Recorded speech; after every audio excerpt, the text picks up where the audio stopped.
like the Scrub Daddy for some reason. Because it's Scrubs. Daddy. And oop. Greetings, Internet. Welcome to But I'm Still a Good Person by Vince Nicholas. I'm Vince Nicholas. I'm joined by my sparkling wifey, Carolyn Nicholas. Hello. Hello, honey. Thank you for joining me on our Bed for Our little program here. Okay, so we both took Friday off. I had a dentist appointment with Martin Chan in the morning, and then Frankie had a vet appointment in the afternoon. After Martin, we met up at Grocery Outlet Bargain Market to do our shopping. We usually do it Saturday, but we figure we're home. We're both home. We're both off. And so we don't have to wake up super early on Saturday morning to do it. So let's knock it out. Friday, we were there 11:15-ish. We walk in, we go to the right side. That's where the produce is. That's where we start. To the left is the alcohol. So unless you got a problem, go to the right. To the right, to the right. Go to the veggies. Yeah, go to the vegetables and produce section. And so we're hanging out there, milling about. You're picking me up a red onion when what happened, darling? We hear loud over the speaker. Carla says, 1, 2, 3, 1, 2, 3. And so what did you think initially? I didn't know what to think. My brain didn't process what was happening. I thought it was like, I need a bagger up here. I need an extra cashier up here. Yeah. But the way she yelled it was intense. Yeah. There's lots of fervor behind it. So what had happened was a plethora of Grocery Outlet Bargain Market employees came out of nowhere. Like literally. Yes. Like they just burst out from the back doors. Yeah. They were hiding behind curtains or walls. I didn't know that many employees worked there. I had no clue. We only see the ladies up front Right. and the people stocking the shelves. Yeah, once in a while.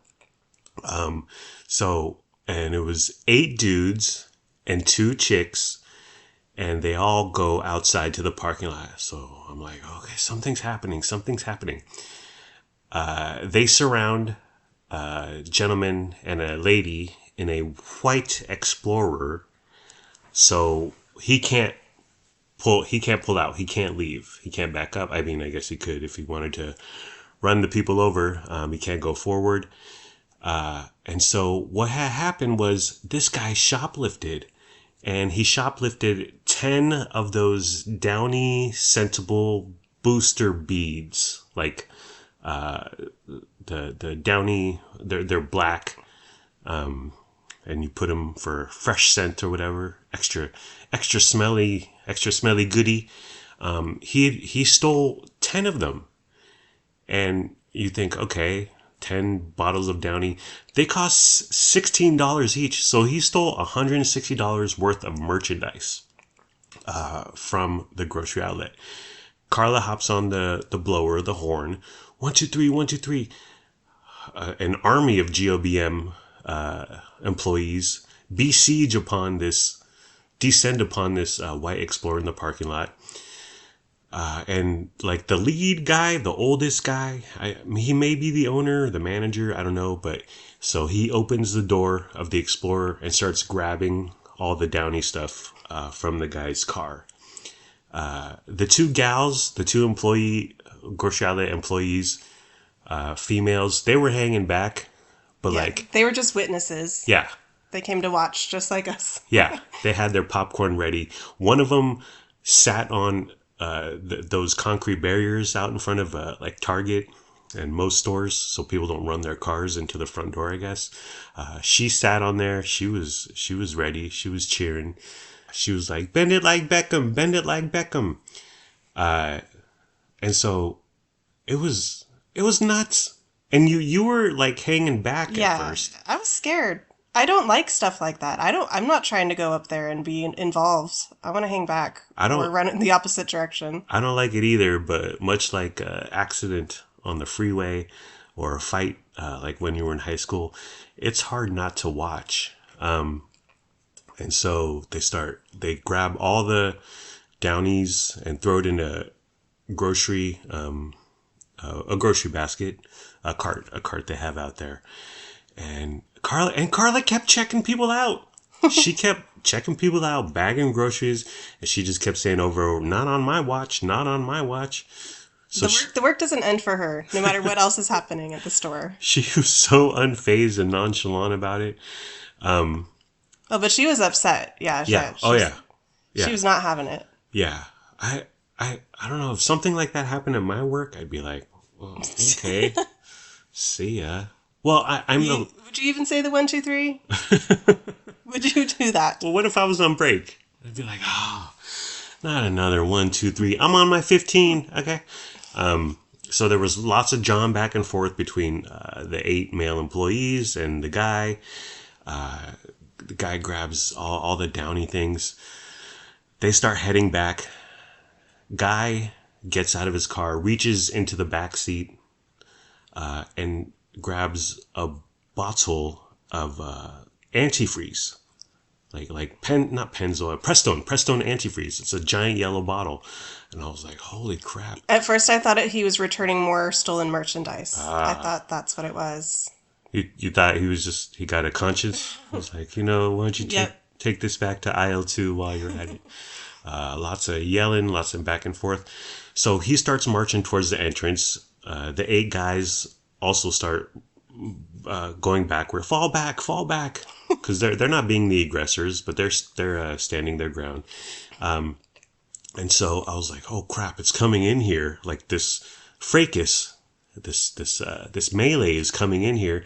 So I was like, we need to get the hell out of here, honey, or just back up. And I don't know, what would we do? Go to the milk section. And so the guy stops. So all the guys are right in front of the front doors, and more arguing, I didn't quite get the dialogue. I like subtitles.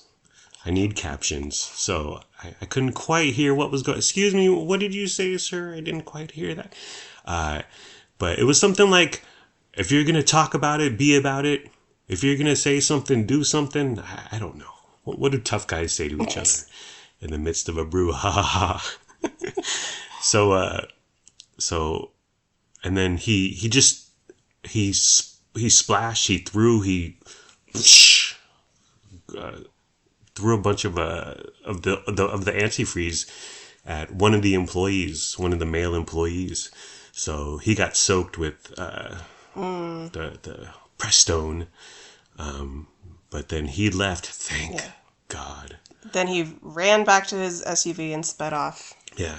I thought when he reached into his SUV, I was like, he has a knife or he has a gun. Right. And the shit's about to get cray. But I stayed steady because I would defend you and Carla. Right. My 2 queens. I got you guys' back. No one else matters. And so he starts taking off. Carla comes out to the front door and she starts screaming, "Get his license plate. Take a picture of his license plate." Yes. Oh my goodness. And then she said, "Call the police. He's going to jail." Yeah, that's assault. It was wild. It was so exciting. Ew. The whole store was buzzing for the rest of our shopping trip. Yeah. We overheard employees talking about it. Oh my gosh. Recalling what had happened. Yeah. And we kept bringing it up to each other. We kept saying, that was crazy. You finally had something to talk to Carla about in your little chat during checkout. Yeah, she was still, half hour later when we were checking out, she was still, really worked up about it. She was buzzing.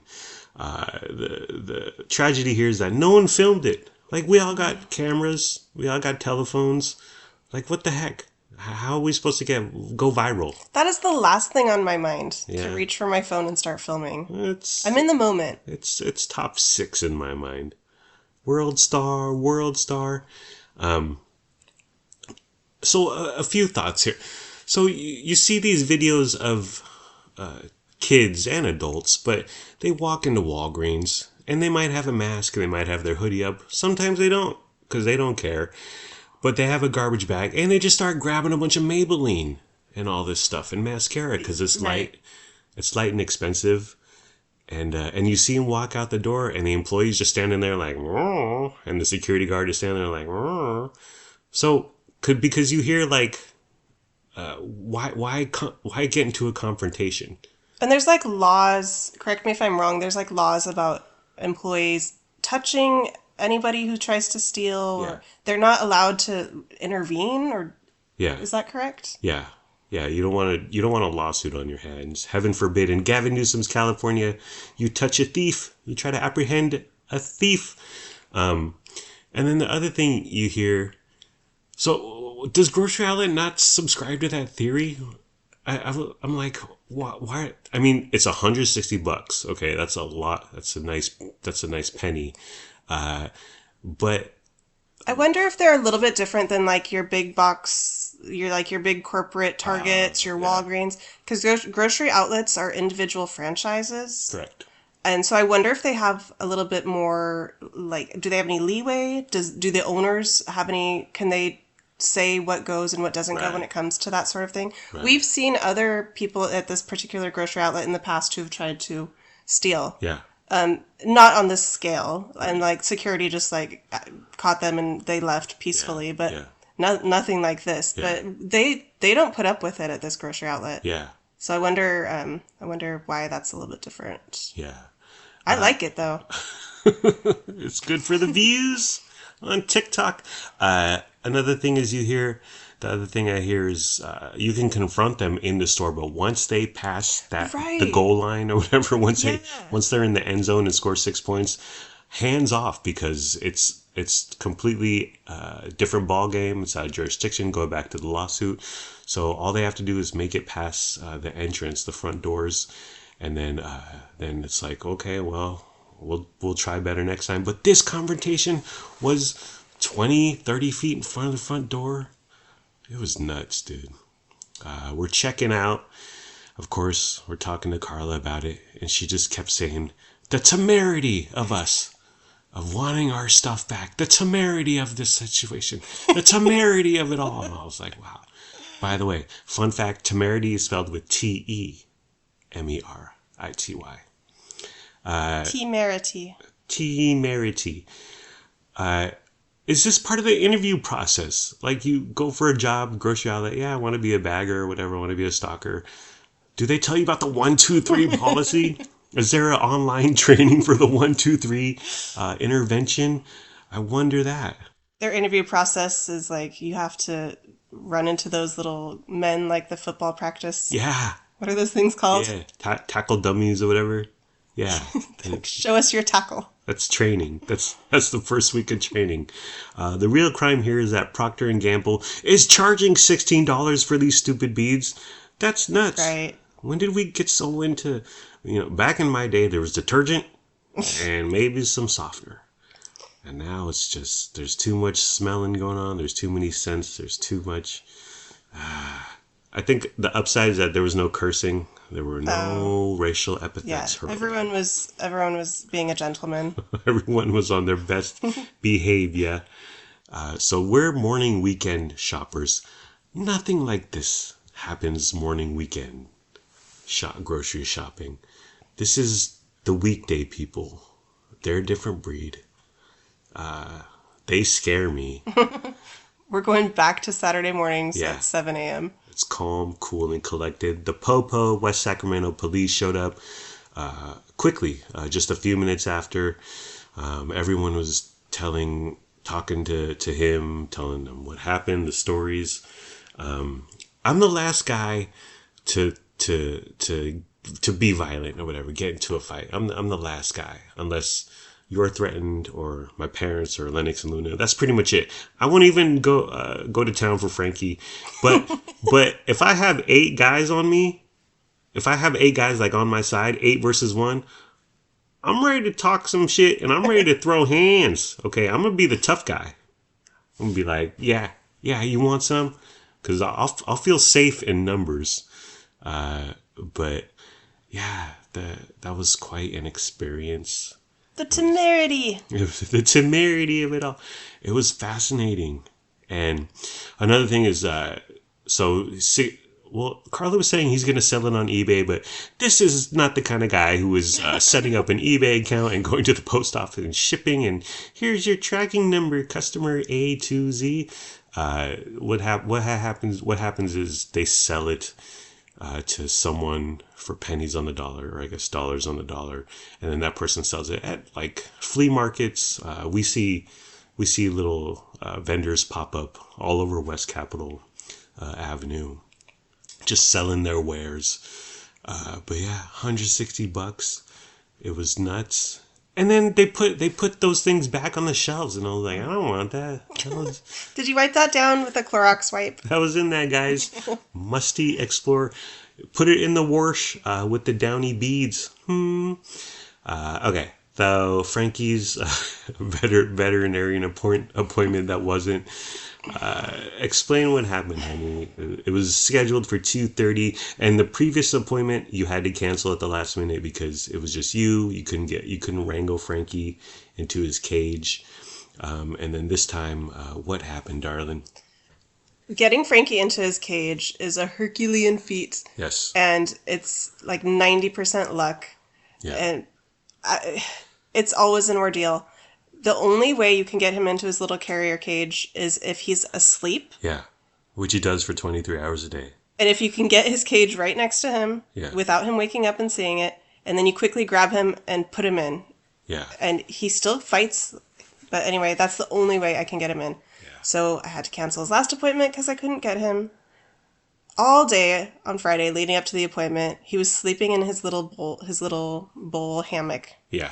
And I was like, perfect. If he's in that, I can just grab him and put him in the cage. Yeah. Lo and behold, an hour before his appointment, he wakes up and he starts strutting around the house. And he was acting weird. He knew something was up. Yes. We brought his cage upstairs, but I threw a towel over it. I was trying to be sneaky. Well, I brought it up because you gave me a haircut. We were in the garage, and I'm like, well, I'll bring up this cage right now. This was in the morning sometime.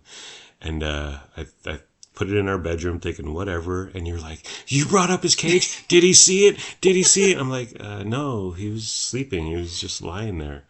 And then, you threw a towel over it. But rewind to the previous night. You tried to drug him, I see in my notes. So about a year ago, the last time we successfully got him to the vet, he was, the whole time during his appointment, he was terrified, skittish, running around, acting like a freak. So the vet people gave me this medicine, and they said, this will help him be calm next time. Mm-hmm. It's little pills, you sprinkle it over his food, and it like chills him out. Yeah. So that you can get him here, so that while he's here, he is just calm. Yeah. So the night before, we sprinkled this powder on his food. Yeah. And he would not touch his food. Well, it was expired. You're supposed to do 1.5. It expired about 2 weeks ago. Yeah. But I figured it's probably still going to have some effect on him. Oh, yeah.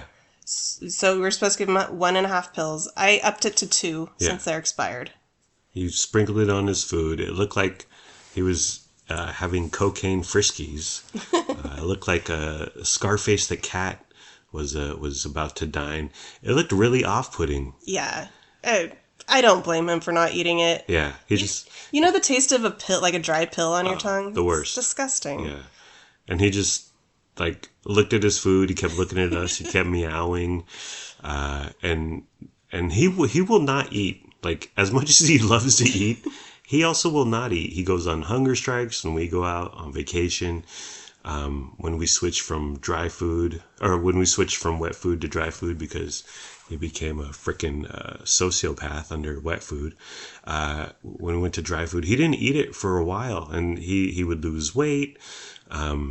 So yeah, he didn't touch it, and we just gave up. We threw away the food. Yeah. So he didn't take those expired meds.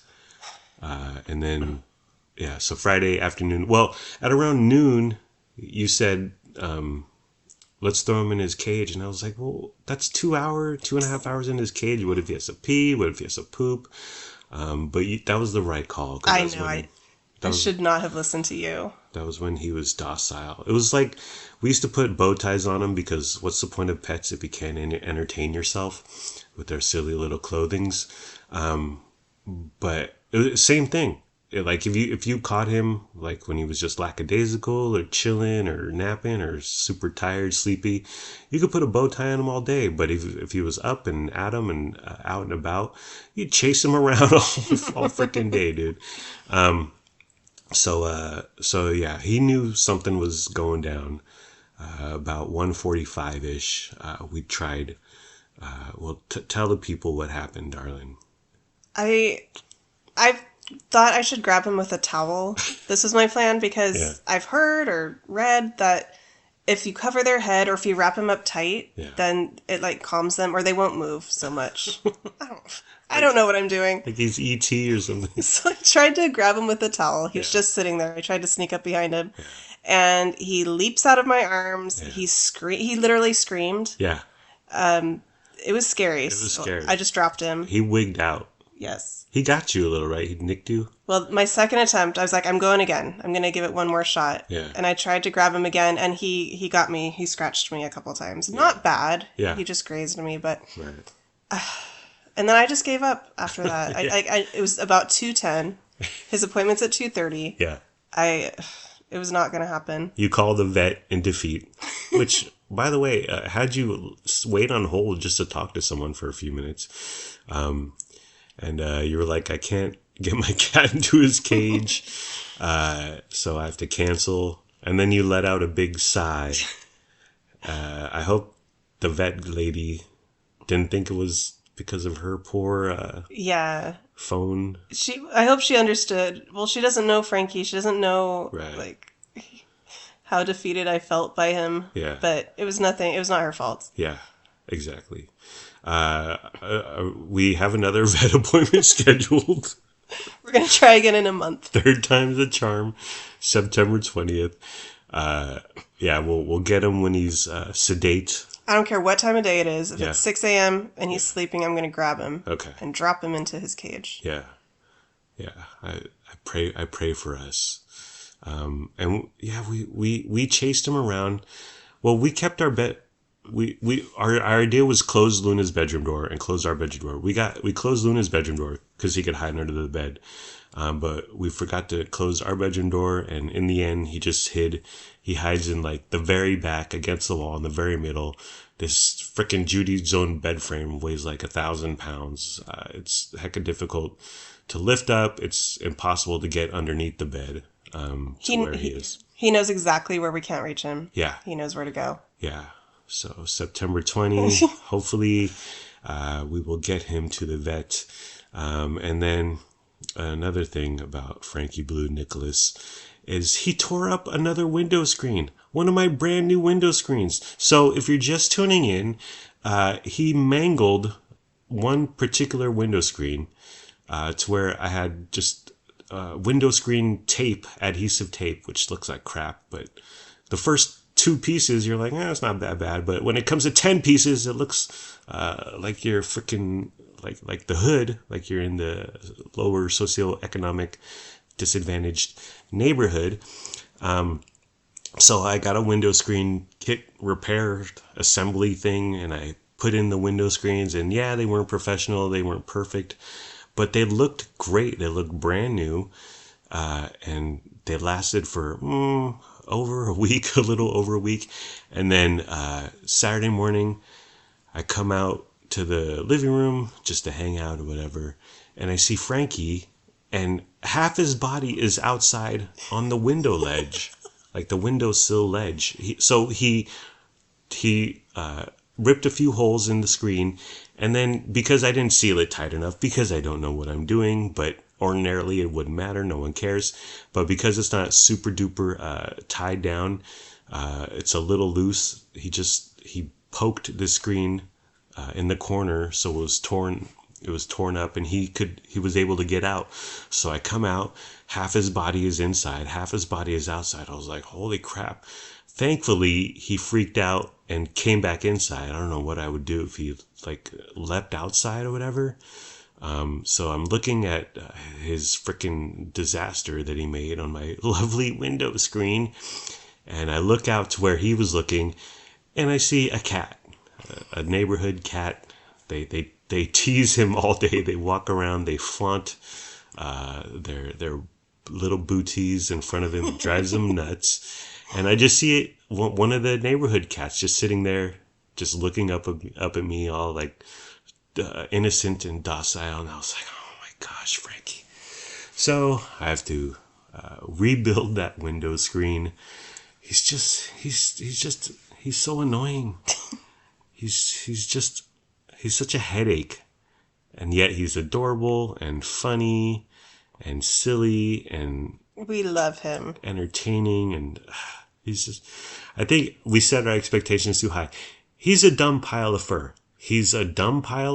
And to put anything else onto him is just, we're dumb piles of skin for doing it. I don't know.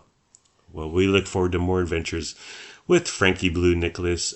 Dave's Hot Chicken, honey. We ate it on Saturday. The rapper Drake is a big investor in Dave's Hot Chicken. Wow, fascinating. So it's different than Raising Cane's. Raising Cane's focuses on the tendy. Dave's focuses on the sandwich. They call it a slider. And they have various heat levels from mild to medium up to Reaper level, where you have to sign a waiver. Well, you click. It's like agreeing to terms and conditions on a piece of software or an app or whatever. You just click through and say, I promise I won't sue you.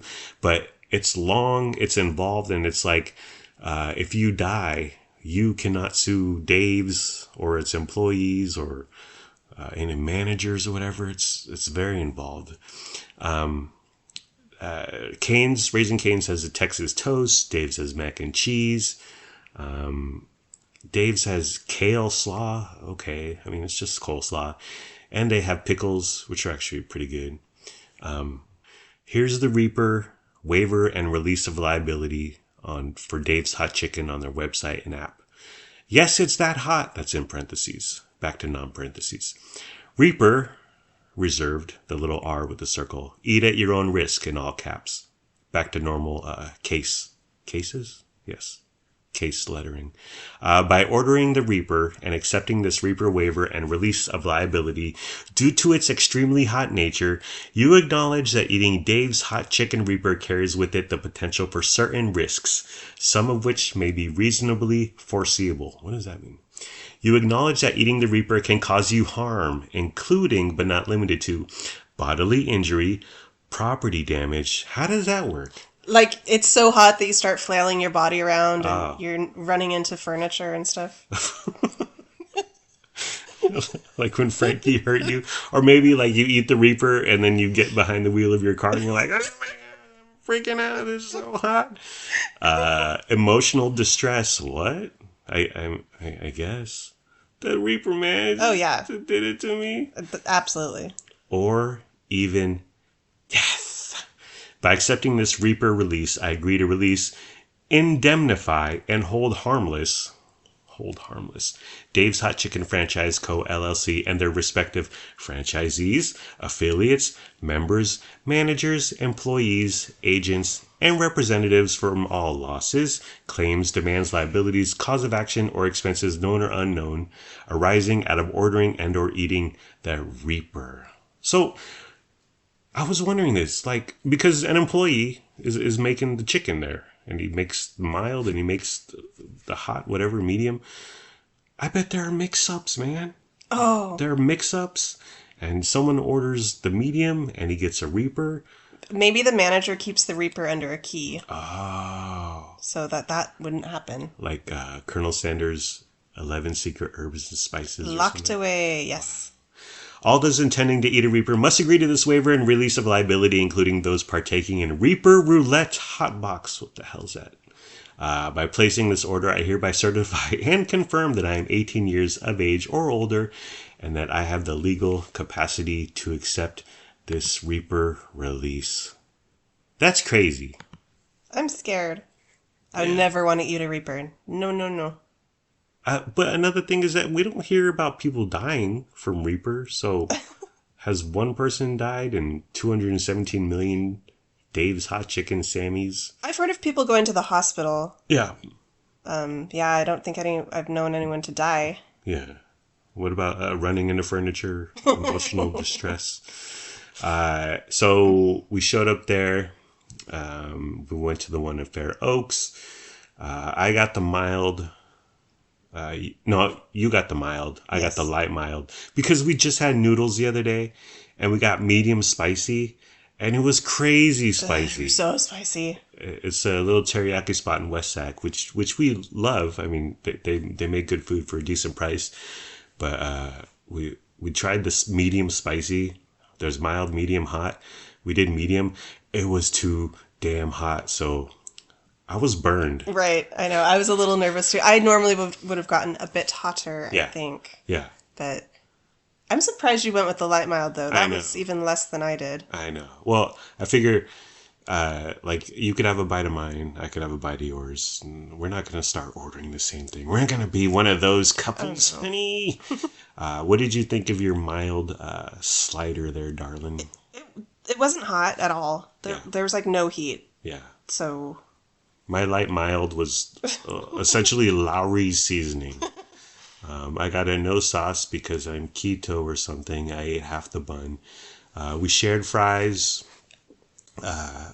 What did you think about Dave's in general? The Sammy, the slider, the fries? I thought it was so good. Yeah. I really like that kale sauce slaw. Yeah. I like the potato bun it comes on. I thought it was great. Yeah. I'd say it was okay, but well, compared to Raising Cane's, which we've been to either both of these franchises once each, but Raising Cane's was better. I would say that was fantastic. Agree. The fries, they both do the crinkle cut fries. A solid addition of the crinkle cut fries. The slaw, kale is the difference. Okay, whatever. It's all laced under mayonnaise. You won't even notice. Their sauce is the same. The kind of orange brown Thousand Island savory sauce, and they're both yummy. I thought the pickles at Dave. Well, Dave does pickles. They were good, but not a game changer, deal breaker. Dave's bun, slight upgrade. From Cane's. Again, Cane's emphasizes the tendies, and their bun is just your run-of-the-mill bun. But Cane's, when we went there, they fresh fried everything. And the chicken was like super juicy, super yummy. And this could be location dependent. We went to Cane's right when they opened. I mean, we were there before they opened. That's how cool we are. But the Dave's chicken, it was fried beforehand. 10 minutes before, 20 minutes, 2 hours, I don't know. But it wasn't fresh fried. But I think Cane's in the end is better, and their breading is super crispy. A miss for Drake. Okay. A win for Kendrick Lamar or something. Just kidding, I'm Team Drake. Okay. Don't come for me in the comment section. I thought Dave's was fine, but when it comes down to RC versus Dave's Hot Chicken, DHC, I gotta go Raising Cane's. Do you agree, darling? I do agree, yes. Okay. And then we saw Alien Romulus today. Alien : Romulus. Thoughts, feelings, comments, reflections, honey? It was good. It was a good time. We were scared a little bit. A little bit. We squeezed each other's hands and legs a few times when we were scared. Yeah. I thought it was excellent. Fantastic. So good. I'm so glad we went to the theater. They do, spoiler alert, whatever, they bring back an old cast member, and I knew that this was coming, but I didn't know who it was. I was like, are they going to bring Sigourney Weaver for a 2-minute cameo or whatever? They bring back the synth android guy from the first Alien, and at first I was like, okay, whatever. I mean, he's a synth, so he can live forever. But he had too many lines. He was too big of a part, too integral to the story, and I was like, okay, they don't need to keep going back to this guy. By the way, that actor is dead. He died in 2020, and they recreated him via animatronics, which was kind of amazing because they've done the re-bringing back a dead guy, but it's all CGI. But this was practical effects or whatever. Yeah, I thought it looked good. Yeah, it looked very good. And then they had some other English dude just record his lines. You hear the term face hugger all the time in the Alien movies. It's more like face effer, am I right, honey?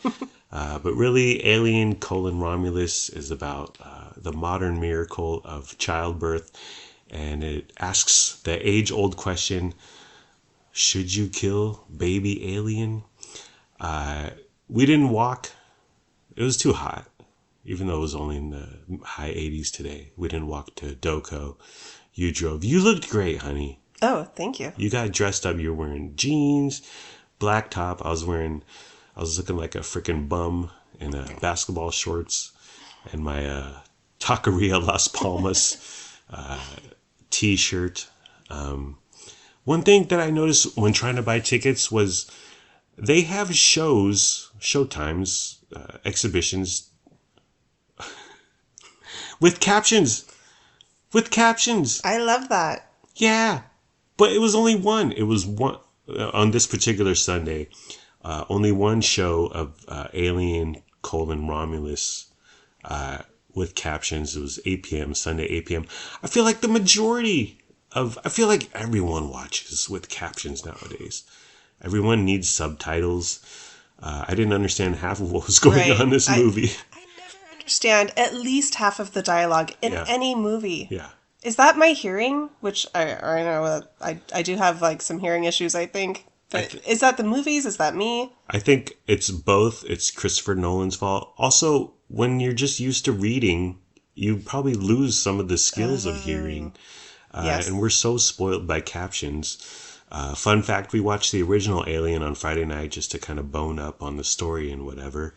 And about an hour in, we lost captions because, well, the dark web isn't always dependable. Okay? But we just kept going because Ridley Scott, it's very visual. Yeah, right. That's what happened today. I mean, it's a lot of action. You follow the gist of what's going on. Yeah. You know what's going on. You don't need no dialogue. And oop. Alrighty, were we done, honey? Yes. Okay, well, that's the end of the program. It's been fun, but not really. Let's all try a little harder next time. Like, comment, subscribe, follow, review, and rate, or don't. Do whatever you want. You're a grown-up. Make your own decisions. Do what's best for your family.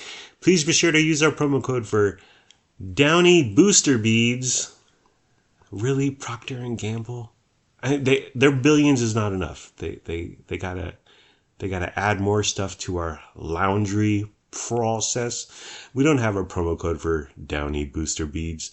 Goodbye, my parasocial podcast friends. I love you. My wife and I love you.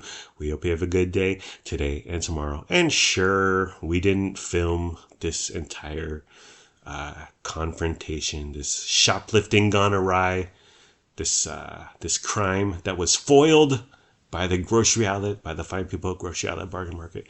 But we're still good people, and we're still a good person. Thank you for caring. Thank you for sharing. Thank you for listening. We hope you have a wonderful day / night. Bye-bye. And oop. We got chicken? Is that crispy, juicy tender? I can't eat no longer. And oop.